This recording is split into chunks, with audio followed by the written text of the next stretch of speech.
Hi students, welcome back. Let's complete your chapter. And so, let's start with the poem of the chapter, that is A Tiger in the Zoo. Alright, let's move ahead to the next slide. So let's start reading the poem first. A tiger in the zoo. He stalks in his vivid stripes the few steps of his cage. On the paths of velvet quiet, in his quiet rage. That means, so right now, the tiger is captured, alright? He is in a zoo or he is, captured somewhere or the other and he's put in a cage. So vivid stripes here refers to the beautiful stripes that a tiger has. So he's walking, showing off his beautiful stripes. And he can only take a few steps because the cage is obviously small. And so he has a quiet rage. That means he is angry, but he's not actually showing it. Quiet rage means angry. He should be lurking in shadows, sliding through the long grass, near the water hole where the pump deer plus. That means, here you talk about how actually what should the tiger be doing? The tiger should be free, a free tiger. And what should he be doing? He should be, moving around in the shadows of trees, hunting for whatever he wants to eat, a deer or any animal. And then he should slide through the long grass. That means, tigers, whenever they are hunting, they go through the long grasses present in the jungles, all right? Long grasses.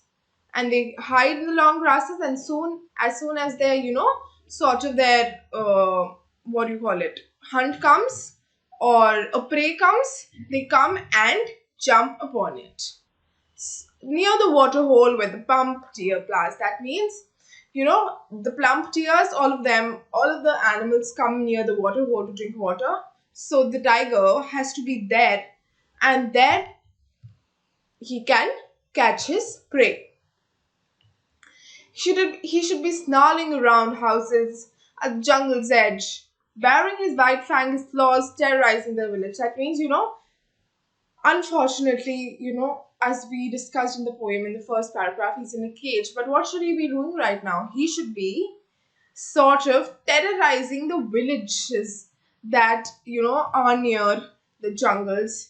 He should be, attacking those houses and sort of scaring the villagers to stay away from the forest.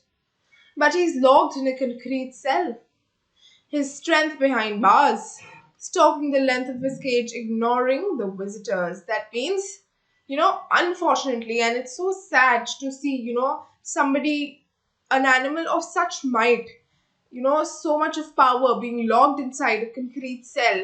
And, he's not able to go out, he's not able to do anything. He just, paces from one end to the other end of his cage and he's ignoring all the visitors that come there. He hears the last voice at night, the patrolling cars, stares with his brilliant eyes at the brilliant stars. That means, this is a very, very emotional last paragraph. So here he says, when in the end all the visitors go away, everything, in the zoo comes to an end, the whole day's shenanigans. Then come the patrolling cars. So the patrolling cars come at night to check whether everything is okay in the zoo. Okay, for checking purposes. And then he stares at the brilliant stars with his beautiful shining eyes. That means he still has a hope as an animal. He tries to remain positive and he always has a little bit of hope in his heart that maybe one day he will get out of the cage and get to see the stars freely as he wants. He will get to live the life that he wants. All right. Now Leslie Norris, he is the poet. Now let's see the explanation. The poet says that the tiger is confined in the zoo. He moves around the cage and has bright colored skin. That means, as I said, he's confined in a zoo, in a concrete cell, and in a cage, and he is very brightly colored. He further says that the tiger can take only a few steps because the cage is small and it's not easy to move in it. That means the cage is unfortunately a little small for the tiger, so the tiger can't move a lot. One cannot hear its footsteps because he has very soft feet like velvet. So what happens is tigers often, we say that tigers are very, silent. They move very silently. That's because their paws are very soft, you know, just like velvet. The tiger tries to control his anger by quietly walking in the limited area.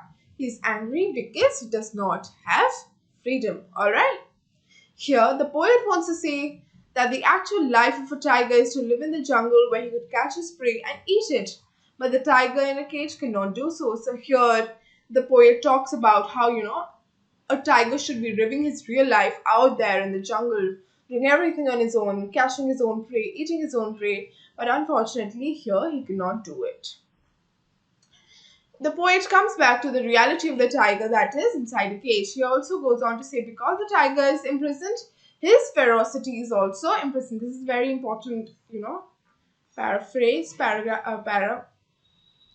you have to remember that, if you capture somebody or if you, sort of just put somebody very mighty and ferocious in a cage, they can't do anything, right? Their power is useless. So his ferocity is also imprisoned. The poet says that at night the tiger hears the sounds of the patrolling cars. He then stares at the shining cars with shining eyes. That means, in the night the tiger hears the patrolling cars and he keeps on seeing, the cars and the shining stars with his shining eyes. So now look at the key terms. Snarls makes an angry warning sound. Okay, angry warning sound. Now let's look at the question 1. Find the words from the poem that describe the movements and actions of the tiger in the cage and in the wild. First, find the words that describe the two places. Alright, so for this, I think we should go back to the paragraph and then discuss, because it would be easier for you to understand how both the, circumstances, that is in the cage and in the tiger in the wild, have different words. Alright, so let's see. In the cage, he is in quiet rage. That means he's a little angry and he walks only a few steps of his cage. Alright, now if he would be in the jungle, he should be lurking in the shadow, sliding through the long grass, and snarling around the houses and terrorizing the village. And then you have to end by telling that since he's locked inside a concrete cell, his strength and ferocity are also imprisoned. Now let's move on to the next question. Notice the use of a word repeated in lines such as these. What do you think is the effect of this? Repetition. Alright, so the answer to this question basically is, why does he, sort of repeat those words like, quiet and then quiet again here? Basically, the author here, he wants to create an impact, alright? He wants to create an impact in the story. He wants to, sort of tell how important, the walking style of a tiger is. Like, he walks very quietly because he has soft velvety paws, and how that has a great effect on how much silence he is building inside his cage.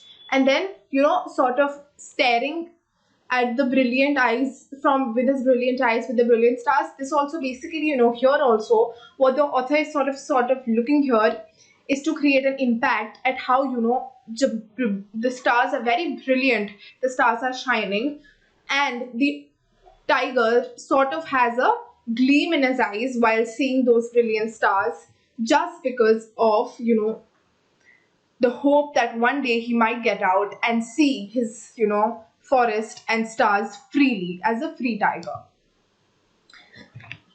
Now let us do a quick revision. The poem contrasts a tiger in its natural habitat with one imprisoned in a zoo.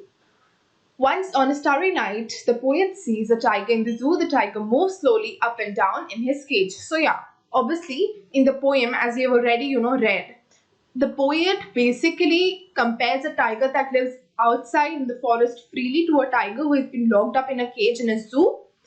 And he tells how the tiger is slowly pacing from one end to the other end of the cage. He's full of rage but is quiet in his helplessness. The point is even though the tiger is very ferocious, the tiger is very, very mighty, but he can't actually do anything. He's angry, but he can't do anything because he's inside a cage. The poet is moved to pity for a tiger. He says that the tiger should have been in the jungle free. Alright. The tiger should have been moving quietly in the shadows near a waterhole and waiting for a plump deer to pass that way. That means, sort of at this point, the tiger is in a cage, but what he should be actually doing, he should be outside, he should be hunting for his prey, he should be, hiding in the forest and having the freedom that he deserves. But sadly, he's locked behind the bars in a concrete cell. He does not take any notice of the visitors and is looking at the brilliant stars with his brilliant eyes. Now, he has to be content with merely looking at the stars. He's no longer free to move in his natural habitat and look at the brilliant stars from there. That means, it shows how helpless the tiger is, because he cannot move around in the forest, through the trees, through the long grasses, and look at the beautiful shining stars that depict hope. He is hopeless and helpless inside his cage.